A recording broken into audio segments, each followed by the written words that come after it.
ଦେଖନ୍ତୁ ବର୍ତ୍ତମାନ ଗାଡ଼ିଟି ଗୋଟେ ଗହିର ମଝିରେ କଖାରୁ ନେବାକୁ ଆସିଥିଲା।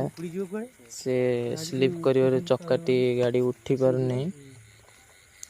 ବର୍ତ୍ତମାନ ତାକୁ ଉଠାଇବା ପାଇଁ ସବୁ ଆମର ଯୋଗାଯୋଗ ଚାଲିଛି। ବର୍ତ୍ତମାନ ବାଇକ୍ ବି ଆମର ବନ୍ଧା ହେଉଛି, ସେଥିରେ ଉଠିଆ ହେବ।